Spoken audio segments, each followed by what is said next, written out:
Kalau ikut cengbeng berarti menyembah leluhur, atau kalau tidak ikut cengbeng berarti anak durhaka. Dua kalimat ini sering membuat orang Kristen Tionghoa berada dalam posisi yang sulit. Di satu sisi, mereka ingin setia kepada Kristus. Di sisi lain, mereka ingin menghormati orang tua dan menjaga hubungan baik dengan keluarga besar. Lalu sebenarnya bagaimana pandangan Alkitab? Apakah orang Kristen boleh mengikuti tradisi cengbeng? Mari kita bahas berdasarkan firman Tuhan. Apa itu cengbeng? Cengbeng atau Qingming adalah tradisi masyarakat Tionghoa untuk mengunjungi makam leluhur. Nah, biasanya keluarga akan membersihkan makam, menata bunga, berkumpul bersama keluarga, dan dalam banyak keluarga juga melakukan ritual seperti membakar dupa, membakar uang kertas, mempersembahkan makanan, atau berdoa kepada leluhur. Nah, disinilah letak persoalannya. Karena dalam prakteknya, cengbeng tidak selalu sama. Ada keluarga yang menganggapnya sekedar tradisi budaya. Ada juga yang benar-benar percaya bahwa arwah leluhur menerima persembahan tersebut dan dapat memberikan berkat atau perlindungan. Sebagai orang Kristen, kita harus belajar membedakan mana yang merupakan budaya dan mana yang merupakan ibadah. So, kita akan melihat beberapa prinsip yang diajarkan Alkitab terkait dengan cengbeng. Pertama, Alkitab memerintahkan kita untuk menghormati orang tua. Banyak orang lupa bahwa menghormati orang tua adalah perintah Allah. Di dalam Keluaran pasal 20 ayat 12 berkata, "Hormatilah ayahmu dan ibumu." Menghormati orang tua itu tidak berhenti ketika mereka meninggal. Kita tetap dapat mengenang kasih, pengorbanan, dan teladan mereka. Karena itu, membersihkan makam, meletakkan bunga, atau berkumpul bersama dengan keluarga untuk mengenang orang yang telah meninggal itu bukanlah dosa. Itu bisa menjadi bentuk penghormatan dan rasa syukur kepada Tuhan atas kehidupan mereka. Prinsip yang kedua, penyembahan hanya milik Allah. Nah, di sisi lain, Alkitab juga sangat jelas. Keluaran pasal 20 ayat 3 berkata, "Jangan ada padamu Allah lain di hadapanku."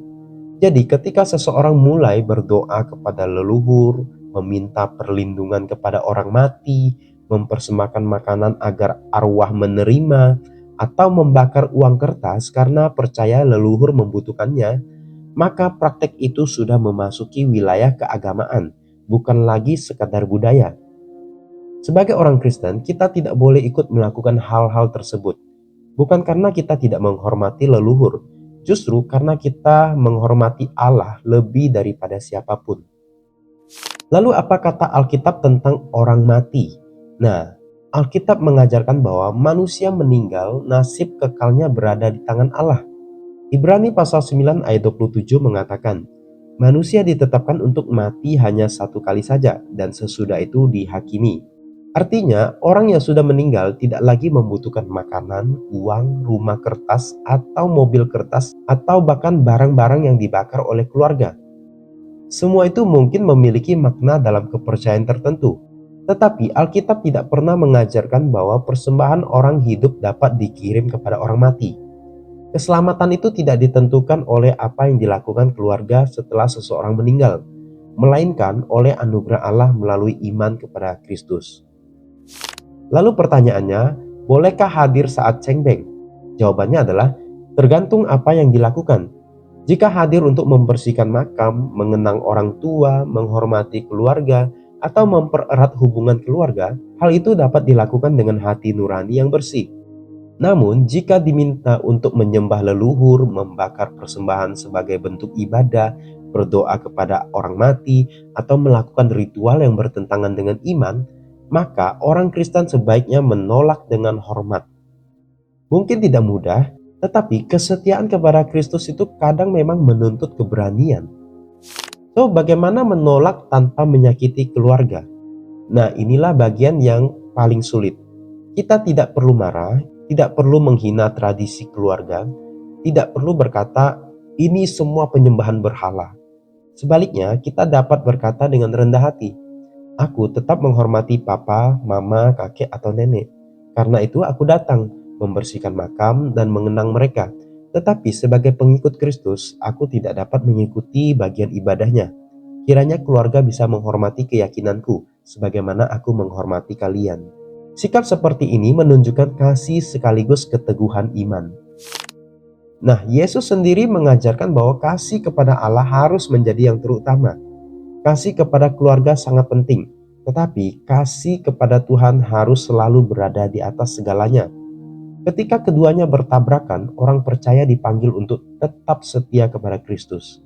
Bukan dengan kebencian, bukan dengan kesombongan, melainkan dengan kasih, kelembutan, dan keberanian. Jadi, apakah orang Kristen Tionghoa boleh mengikuti Cheng Beng? Jawabannya bukan sekedar ya atau tidak.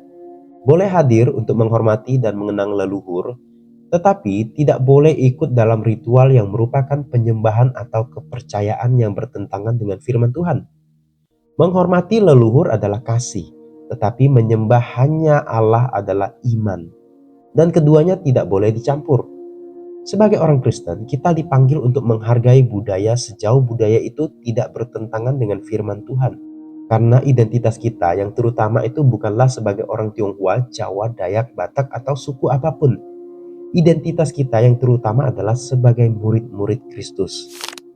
Kalau video ini membantu kamu menjawab pertanyaannya selama ini membingungkan, bagikan kepada keluarga atau teman-teman yang mungkin sedang bergumul dengan topik Cheng Beng. Saya juga ingin mendengar pendapat kamu, bagaimana pengalaman kamu menghadapi tradisi Cheng Beng di keluarga. Ceritakan di kolom komentar dengan tetap saling menghormati dan berlandaskan firman Tuhan. Jangan lupa like, subscribe, dan aktifkan lonceng notifikasi supaya tidak ketinggalan pembahasan Alkitab lainnya yang relevan dan mudah dipahami. Sampai jumpa di video berikutnya. Tuhan Yesus memberkati.